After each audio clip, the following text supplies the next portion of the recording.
They told him to back off, said it wasn't his place, and even dispatched 2 masked guys to make sure he didn't say anything. But the royal guard had served for the late queen herself. He didn't go to the newspapers when he saw antiques disappearing, vaults being locked up, and Camilla's name showing up where it shouldn't have. He went right to the source. He broke into a vault that was located under Windsor Castle, where Camilla had kept this vault a secret from the whole royal family. And what he found inside didn't just cross a line, it broke every law the monarchy was supposed to protect. Before I show you what he found behind that locked stone door, make sure you're subscribed with the bell turned on, and drop a comment telling us where you're watching from. What happened that night wasn't normal or expected. It was the time when a soldier chose to speak up instead of being quiet. The access logs were the first thing, but it should have begun with Mrs. Peyton. For weeks, the chief archivist had been acting strangely. She would look around nervously in the halls, stop talking when Ree came by, and even lock her office during lunch breaks. Margaret Peyton had been working at Windsor for 37 years. She didn't get nervous, she wasn't paranoid, and she definitely didn't avoid looking guards she'd known for 10 years in the eye. But since Easter, she had been doing all 3. That Tuesday night, Ree was alone in the barracks admin room, where the quiet hum of an ancient desktop computer filled the silence as he read through routine security reports. He was just doing a random search to find a missing duty roster when he saw the pattern and everything changed. His forehead wrinkled when the numbers didn't add up. 3 different retrievals from the lower south vault, all identified as part of Camilla's modernization plan, but no returns with details. The Royal Collection Trust hasn't given its approval, and 1 entry time that was the same as a second guard's digital swipe, an impossibility, or worse, a planned invisibility. The timestamps, which showed vault access at 11:47 p.m., were what first attracted his eye, on April 12th with Camilla's permission code, but Ree was sure that Camila had been in the Danish embassy that night. He was on the security team that took her back to Clarence House around 10:15 p.m. The drive by itself took 45 minutes. He looked at the duty logs for that night. Corporal Jenkins was in charge of the South Wing checkpoint. Jenkins was very careful and worried about following the rules. He would have kept track of anyone who got into the vault, but his report didn't show anything out of the ordinary. No visitors after hours, and no strange activities. Rome felt the same itch between his shoulder blades that had kept him alive in Helmand when patrol routes appeared too calm. He opened his secure internal communication system and typed slowly, "Please ask for an audit trail of the Vault Annex Bienlon, entries from April 12 to 17. There are differences in the log sync. Ask for confirmation of archive moves that the Duchess Consort's office has approved." He transmitted it with a soft breath, secured the terminal, and thought that would be the last of it. No, it wasn't. The answer came back in minutes, not hours, which is too rapid for a normal question, and it didn't come from the collections department. "Your request has been noticed and filed, Sergeant Calder. No more action is needed. Access to the vault has been confirmed through the right methods. Major Gresham needs you to come to Conference Room C right away." Ree looked at the television. He had sent the request through the standard channels for archiving, but the response came from Palace Administration, which is a whole other department. Someone has been waiting for this kind of question. 2 hours later, Major Gresham, his boss, called him in with the type of keen efficiency that spelled problems. Gresham wasn't the only one, though. A woman in civilian clothes sat next to him, her fingers steepled, and she watched Ree with such intensity that it made his skin crawl. Gresham started with, "You're not part of the archival chain," but his voice was different this time, scripted. "You're in charge of the household division, not the collections oversight." Ree kept his face blank. "Sir, with all due respect, the access logs look fake. Protocol says that any difference," Gresham said. The Crown doesn't second-guess itself. But he glanced at the woman next to him. She nodded just a little. The woman said something for the first time. "Sergeant Calder, I'm Miss Hartwell from Internal Affairs. We've been looking over security procedures. Your hard work has been noted, but sometimes the needs of the institution as a whole are more important than what one person sees." She picked her words carefully and diplomatically, but Ree heard the warning below. "Are you saying I should ignore security breaches?" he questioned. She said, I'm suggesting you trust that your bosses have information that you don't. The modernization initiative needs some flexibility in how things are usually done. Dismissed. But when Ree walked back to his station, he saw something he hadn't seen before. Mrs. Petton was standing by the east stairs, acting like she was looking over a clipboard. She dropped her pen when she saw him coming. He bent down to pick it up, and when he gave it back, she said quietly, 20 minutes in the Queen's study. Use the staff entrance. Then she turned around and walked away. That night, Ree strolled along the south wing hallway, where security monitors flashed green next to a sealed vault chamber. Recently, the neighborhood was given a new name, Camila 3A, Private Modernization Holdings. The Queen's raised crest had been replaced by a small brass plate. The area, which used to be open to senior ceremonial personnel, was now only accessible to a list he couldn't even see. He stood in front of the locked door for a long time, just listening to the lights buzzing, the nothingness beyond the steel, and something else he couldn't describe but couldn't ignore. But it was Mrs. Peyton's news from earlier that day that really bothered him.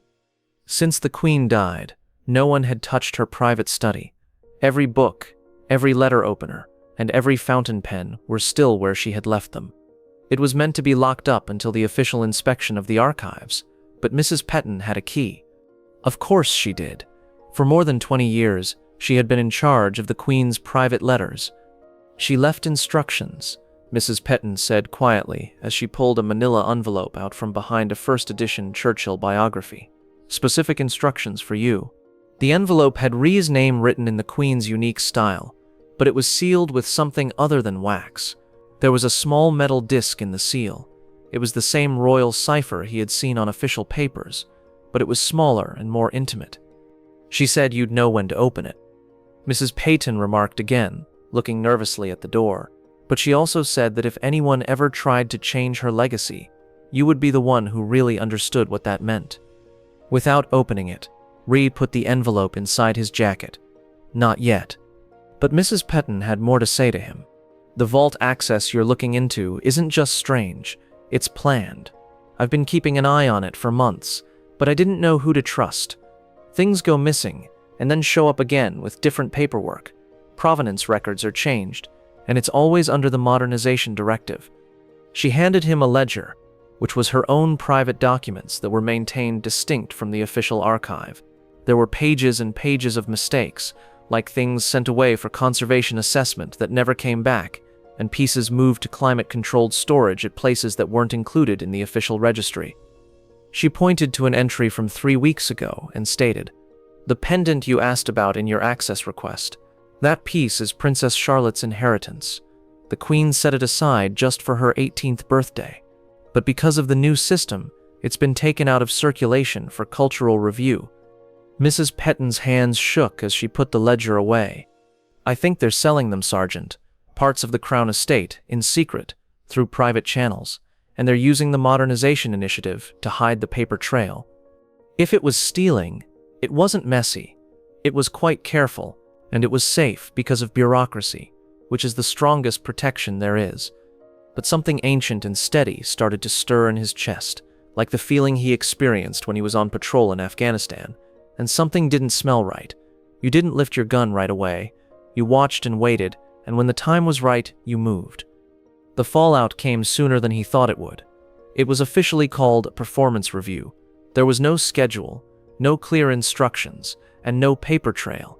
Just a stiffly worded note on his locker that said, "Report to HR Liaison, Room B 42600. He wasn't waiting for HR. There was no window in the room in the administrative wing. There was only one chair and 2 individuals he didn't know, dressed like a civilian, but acting like a soldier. They asked him questions about procedural overreach, chain of command, and loyalty that were meant to make him feel tiny. "Sergeant Calder, do you often cross jurisdictions? Were you taught to question royal orders? Do you think of yourself as being more in line with any former sovereign than the current one?" The air had gotten thinner by the conclusion. No threats, only smiles that didn't reach their eyes. He didn't have to say much. That night, as Ree walked into the parking lot with his kit bag over one shoulder and the sun casting long shadows across the barracks, he saw 2 men standing toward the far end of the lot. clothes for civilians. Tourists can't wear heavy boots. Stances too square for chance. He looked at his automobile. He heard footsteps behind him. He didn't even get to the door before a forearm hit him in the ribs and pushed him sideways against the car. Another hand grabbed his collar, twisted it, and pulled him down hard onto the ground. Not messy, measured. Not loud. Under control. Wrong corridors, soldier, one of them whispered in his ear. He didn't fight. They weren't come to hurt him. They were only here to warn him. A knee pushed into his shoulder. A wrist wrenched just past the point of pain, and then they walked away without saying anything. No words. No plate. Beery slowly sat up, blood collecting in the corner of his lips, and a bruise already forming over his side. He didn't make a report. Instead, he went home, cleansed the wound, sat quietly, and finally opened the Queen's letter. It was hard to break the seal, as if it had been made to last. There were 3 things inside that would revolutionize all he thought he understood about his job. First, a single piece of cream cardstock that has been folded 3 times. There was no letterhead or signature, just a lovely hand-drawn map in ink that was worn at the edges but still quite clear. It revealed a way to get from the south cellar of Windsor Castle to the rest of the castle. It even showed stairwells, mechanical ducts, and a hallway that was marked as unused post-1964. At the bottom, 6 words in her clear handwriting. Being a custodian does not mean owning something. Take care of your heritage. Second, a small metal coin that was heavier than it looked. It was for ceremonial use, not as money. The kind of thing that no one knew existed, yet everyone in authority would know it if they saw it. One side had the royal cipher carved into it, and the other side had the whole pedigree of the House of Windsor circling in tiny letters like a secret oath. Third, a letter written on personal stationery, not official palace paper. His name was at the top, and below it were words that made his palms shake. Dear Sergeant Calder, if you're reading this, things have gone too far for me to be able to change them directly. You asked me once what the difference was between duty and loyalty. I told you that duty was what you owed the job, but you owed loyalty to the values your position was supposed to uphold. I'm afraid that line is about to be challenged. Some people think of the monarchy as a company that needs to be run, not a trust that needs to be kept. They will talk about modernity, efficiency, and what has to be done. They will make strong points about how important it is and what people think.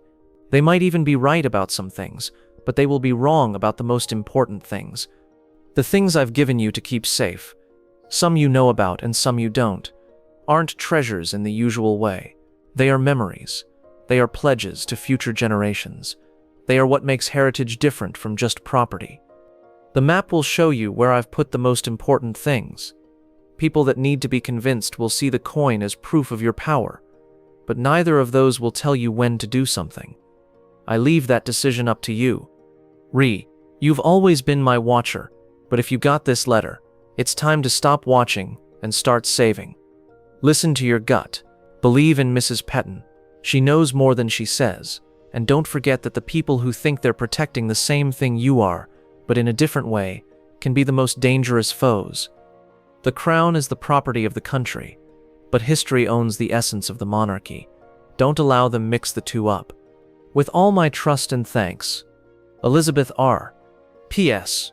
The security maps don't illustrate how ancient the tunnel system is, made for more than simply servants. My dad utilized them in the war. He knew about them. I think you'll find them helpful. Reread the letter 3 times before she really understood what it said. She had known. The Queen had somehow known what was about to happen and had gotten ready for it. He ran his thumb over the coin's etching. This wasn't being paranoid anymore. It was a requirement, and it came with tools he didn't know about. It's time to quit asking questions. It's time to get answers. When you stopped being the dutiful guard, Windsor Castle looked different. Rhys started with ancient floor drawings from a royal engineer's guidebook that he had kept buried in his barracks drawer. Most of it was old, but certain features stayed the same: air shafts, drainage points, and servant tunnels from before the First World War. He understood the castle's heartbeat better than most people. For example, he knew when the catering crews moved between floors, when the boiler room vented steam, and when the lights in the south wing turned on and off at 2:13 a.m. This wasn't a fantasy about spies. This was about being disciplined, exactness. He quietly drew a map of everything, noting where people could enter and exit, and keeping track of which halls had sensor resets during diplomatic gatherings, when security guards were looking outward for foreign guests instead of inward for stone hallways that hadn't been traversed in years. Then he called and got voicemail, which was what he wanted. "Bustax, I need a favor. It's not official, and it's not electronic. The same rule as Hellmand. If I don't call back in 48 hours, burn the log." The next day, a plain brown envelope came with a gardening journal. Inside was a non-networked inspection scope, a manual spanner head made to operate around some vault fixtures, and a letter written by hand. "You're either crazy or you're still the best. Don't miss." He set fire to the note, kept the tools. He picked the night quite carefully. The Belgian trade reception had very little press coverage, largely seated dinners, and every senior officer was either on parade duty or in charge of the wine route for important guests. The security cycle would start over at 20:07. At 2:12 a.m., the cameras in the south wing vestibule would briefly stutter. No one else detected this problem, but Ree had tested it twice. He practiced his route twice in the cellar's substructure while the utilities were being fixed, not only to get in, but also to make sure he could get out. If he was wrong about the map, the vault, or the Queen's plans, his job was over. He would have to go to court and maybe even face treason charges. And for what? A corridor that isn't registered? A guess? But there was one thing he had to do. Not about safety or legality, but about obligation. He unlocked his locker and took out the green beret that was folded up behind his service medal box. The name that just one person ever called him was My Observer, and it was sewn in faded thread. He folded it up, put it in his pocket, and murmured back, "I saw it, now I do it."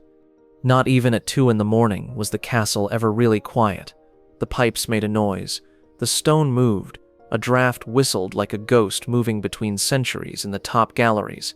But at night, Windsor felt like a different universe from the ceremonial pandemonium of the day. Ree stepped slowly, counting each step against the beat of the cameras. He didn't sneak around or crouch down, because those actions made others suspicious. He walked like he belonged there, and he did. The chart took him past the familiar hallways, via a rusty maintenance hatch that he had only ever seen shut, and down into a crawl space with stone that was ancient than the monarchy itself. His torchlight showed engraved initials and dates, hands that had passed through here for hundreds of years. Servants, builders, and soldiers, keepers. He kept going till the tunnel opened up into a room that was only big enough for him to stand in. The first thing that hit me was the smell. Old wood, dried paper, and something metal underneath. A stone wall blocked the way ahead. But the Queen's drawing was right. There was a locking mechanism hidden in the mortar. Ree grasped the wrench that Jace had sent out. It fit perfectly, as if it had been made for this occasion. One turn, then two, and then a loud grinding sound. As the wall moved back an inch, and then sideways, dust fell. This revealed a door made of black iron that looked like the spine of an old beast. The vault. His heart rate sped up. He thought there would be biometric locks, retina scans, and alarms, but there was only one round plate in the middle, with a cipher that looked familiar. The money. He put it in the hole. For a breath, nothing. Then the door to the vault creaked open, making a sound like stone breathing. What was inside was nothing like what he thought it would be. No gold, no crowns piled up like treasure, no shiny gemstones on velvet pillows. Instead, there were rows of basic wooden drawers, each with a handmade label, diaries for families, letters, medals for war wrapped in cloth, lockets, toys for kids, and pressed flowers. The intimate life of the royalty, kept secret. Ree moved carefully down the rows, brushing his gloved fingertips over the drawers. Each one had Elizabeth's handwriting on it. The locket that Margaret wore. George VI, war reports. Charles, his first school essay. Anne, awards for writing. But then he saw the part called Camila Directive. Different kinds of writing. Different ink. He opened one drawer and stopped. There was no heirloom inside. It was a bill, a private auction ledger with a Swiss bank seal on it. Next to it are pictures of missing items with prices written in the millions. Every drawer revealed the same story. Items deaccessioned from the royal collection, moved to private hands, and cleaned up through cultural modernization projects. It all came down to one authorization code: Camila's. There was a steel case on a pedestal at the end of the row that was different from the others. There was just one thing inside, under tempered glass, a piece of the Tudor ruby, the crown gem, which had been lost for decades and was officially said to be on loan to a museum in Edinburgh. Rennie, on the other hand, knew the reports. He had read them. No one ever saw that ruby again, up until now. He turned because he heard a faint sound, footsteps echoing down the tunnel behind him. Slow down, on purpose. He put out the torch and his heart raced in the dark. They weren't lost, no matter who they were. They knew exactly where they were headed. The footfall got louder and steadier against the stone. They weren't looking for someone. They were closing in. Ree pushed himself against the shelves, his palm brushing across the wrench in his pocket. Not a very good weapon, but better than nothing. As the vault door creaked open more, a sliver of light showed. A beam from a lantern moved across the room, briefly lighting up the rows of drawers before settling on the steel pedestal at the other end. "Wow, that's amazing," said a voice. "Relax, woman." Vowels that are clipped. Mrs. Patton. But there was something wrong with the way she spoke. It was rougher than before, and the trembling that had been there during their private encounter was gone. Ree replied softly, "You shouldn't be here." "Neither should you." She moved closer, holding up the lantern so that half of her face was in shadow. "The late queen had faith in you. I had faith in you. But you don't know what you've gotten yourself into." Ree pointed to the auction books. "Seems like I get a lot." "You think theft," Patton said angrily. "You think greed. You believe that Camila is changing history for money. But you're not seeing the truth. These things should not be kept in dusty vaults. They should be in circulation, where power is kept and influence is bought. That's how the monarchy stays alive." Ree shook his head. Staying alive isn't the same as giving up. Her calmness broke for the first time. She said, "You sound just like her." Elizabeth held on to the past. She believed that emotions may impede reality, but history isn't kept, it's talked about. She put her free hand in her coat. In the light of the lantern, a little gun shone. Rest's muscles tightened. He said, "You're not going to shoot me. Not here. Not surrounded by the things you want to defend." "Guard." Her voice got sharper. "I'm keeping things the same. And if it means keeping one soldier quiet." She lifted the gun. Ree didn't think. He got up. His shoulder hit the shelves hard, which made a drawer fall to the floor. The boom filled the room and drowned out her shriek. He ripped the lantern out of her hand and smashed it on the ground. They both disappeared into the dark. A shot rang out, echoing loudly in the stone room. Sparks flew out of the iron wall. Rees slid to the ground and crawled quickly between the rows, his heart racing. He got to the pedestal, broke the glass with his elbow, and grabbed the ledger and the ruby piece in one smooth action. More pictures. The vault smelled strongly of gunpowder. He hid behind a pillar, holding the queen's coin in one hand and the stolen proof in the other. Then he saw it, the service hatch, which was half hidden beneath some drawers. The queen's map said that one was no longer used after 1964. He ran for it. Another bullet whined past his head, hitting the stone just inches away. Fingers scraped on the hatch wheel, which was rusty and stiff, until it gave way with a loud metal sound. He pushed through and slammed it shut behind him. Quiet. Darkness. He was in a different tunnel that was smaller, cooler, and went up. In his thoughts, he heard the queen say, "My father used them during the war." He climbed, and with each step, the weight of the evidence in his pack got heavier. The sound of fists hammering on the locked hatch behind him faded away. When he stepped outside, the sun was just starting to rise over Windsor. The towers of the castle stood tall and strong in the rising sun. making the fortress look golden. But Rifen understood what was lurking below, truth shrouded in stone and stillness. And now he had proof in his hands that might either rescue the monarchy's soul or destroy it forever. That morning, Ree didn't sleep. He couldn't do it. He still had a lot of adrenaline in his body, and every noise outside his flat made him go for the wrench he hadn't put down since the vault. The Swiss auction ledger, pictures of heirlooms that were wrongly labeled as deaccessioned, and the Tudor ruby shard that sparkled in the dim light were all on the kitchen table. Evidence, proof that is dangerous. He knew what to do. If you went public, the monarchy would break apart because of the controversy. The tabloids would go crazy, Parliament would want investigations, and the crown, which is older than the country itself, might not be able to handle it. Or don't say anything and watch history be sold off in private salons all throughout Europe until there was nothing left that was sacred. For him, neither alternative was survivable. He would be called a traitor, lose all his credibility, and maybe even disappear if he released the papers. He couldn't sleep if he didn't say something. He reached for the Queen's letter again, and read the passage that had stuck in his mind. Custodianship is not ownership. Keep the legacy safe. His legacy wasn't about him. It has nothing to do with Camila. It wasn't even about Elizabeth anymore. It was about the children, who would be the next successors, growing up to get something they could believe in. That made the decision. He wouldn't talk to the press. It's too loud. Not enough control. Instead, he took up the phone and called a secure line that he hadn't used since Hellmand. The second ring got Jace's attention. "Are you alive?" Jace inquired. "Just barely," Rebri said. "I need a delivery route. Old school. Only by hand. Switzerland." A break. Then Jace whistled softly. "You're either trying to die or you're about to make history. Maybe both." Ree was moving again by noon.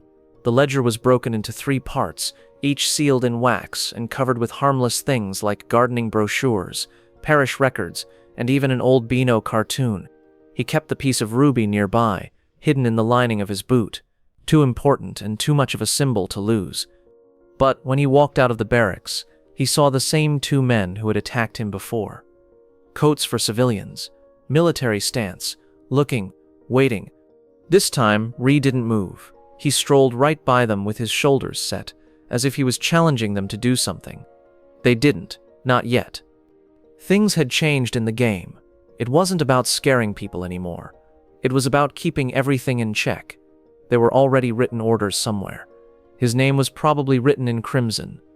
The monarchy never forgave mistakes.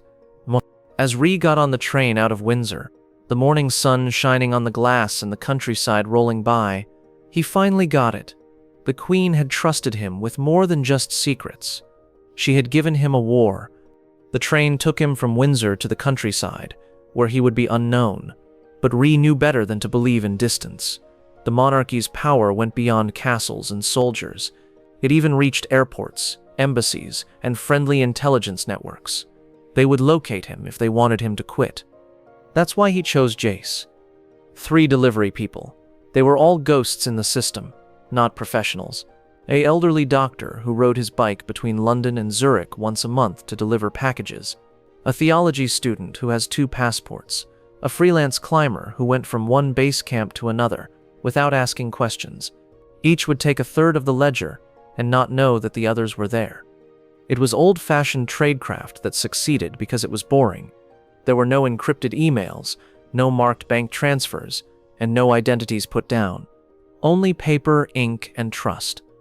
Cress stayed behind to make noise that could be seen and followed. He let people see him at Paddington Station, accidentally, brushed past an embassy staffer in Hyde Park, and even took his badge from a barracks entry he hadn't used in weeks. He would offer them a trail if they wanted one. In the meantime, the pieces of truth silently crossed borders. But the truth never stays the same.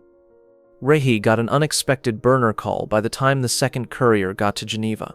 Not Jace, not any of his network. A voice he didn't know, clear and with an accent. It said, "Sergeant Calder." Not a question, a declaration. "You've lost something that doesn't belong to you." Ree's chest got tight. He didn't say anything. "Well," the voice kept going, You think you're keeping history safe. You're actually making it less stable. People have already copied the materials you sent out. Some of them are in less honorable hands than yours. Hands that would be happy to watch a monarchy burn if it meant making money. Do you know what you did? Rhee shut his eyes. Of course, couriers weren't immune to being tempted. A missing envelope, a photocopy in a side office, or a secret financial exchange. The system had always leaked, which is why Elizabeth didn't trust many people. What do you want? Rhee inquired at last. Don't want, offer.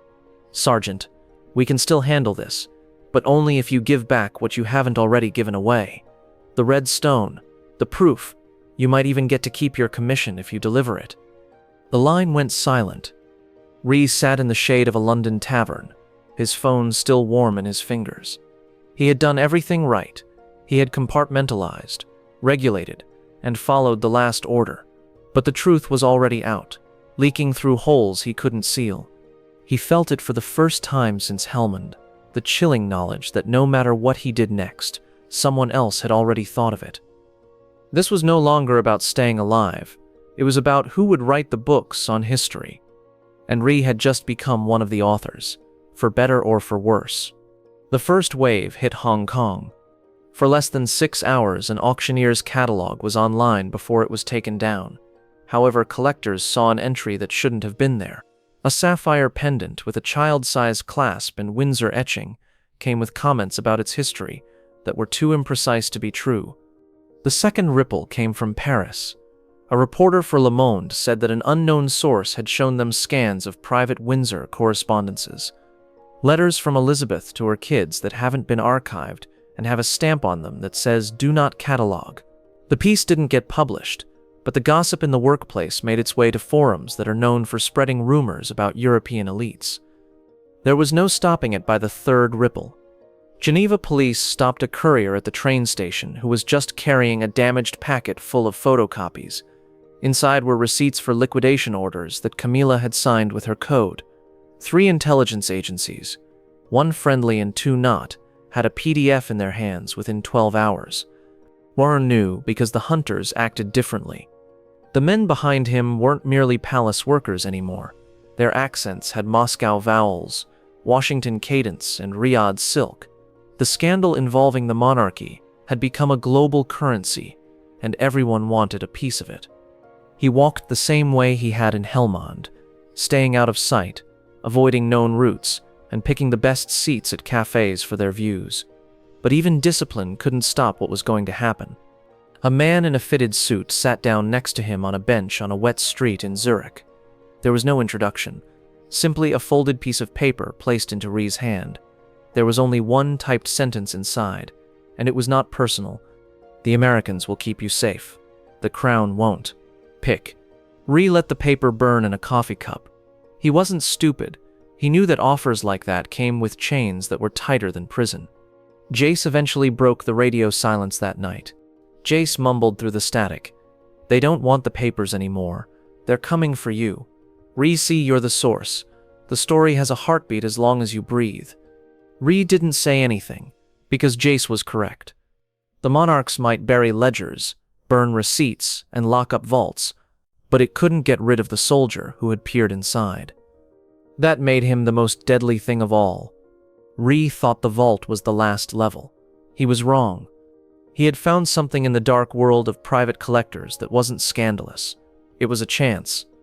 A month after Geneva, encrypted messages started to spread in forums that Rhee didn't even know existed. Not the tabloids or the news. Auction houses with no addresses. Memberships paid for with favors and bloodlines. One listing said only, Lot 14, a pendant with a Windsor origin and a handwritten note. The reserve price is private. It was bait. Rhee knew because the pendant was still with him, kept in a case that no one could find.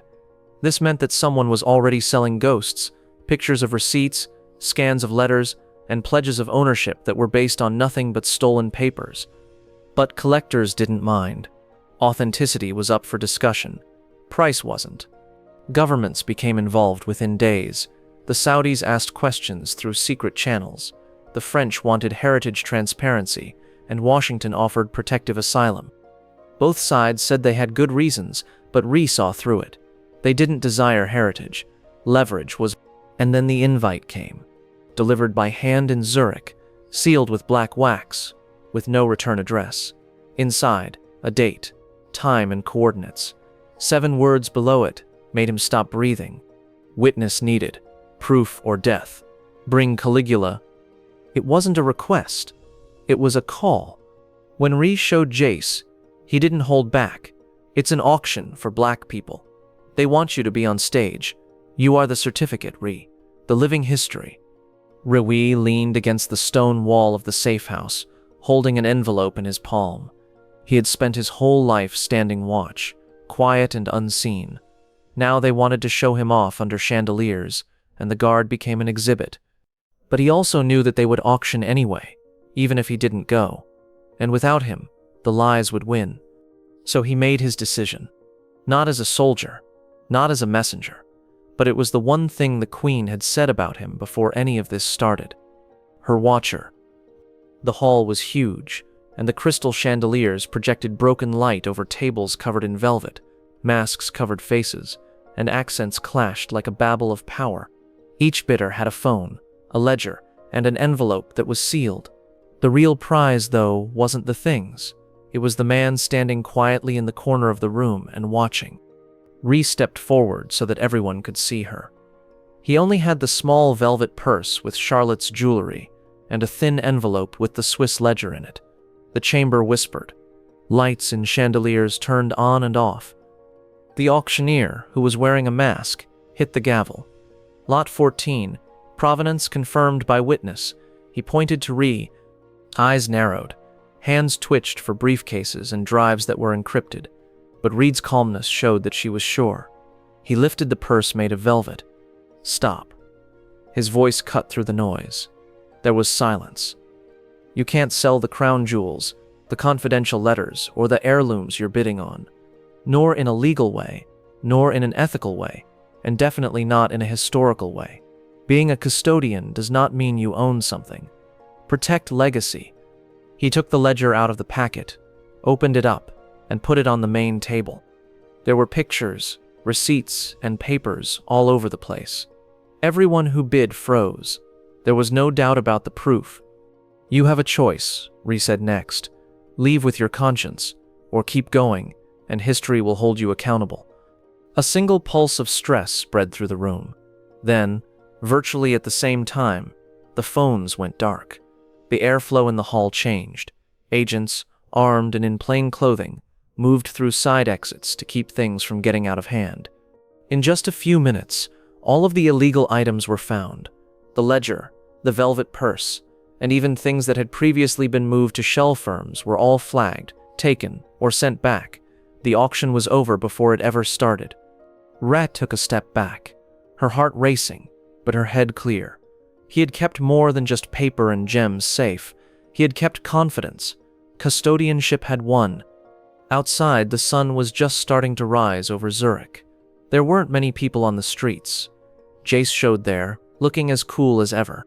He said, "You did it." Rhee nodded and put the pendant in a safe place. He said, "We did it." He took a breath for the first time in months.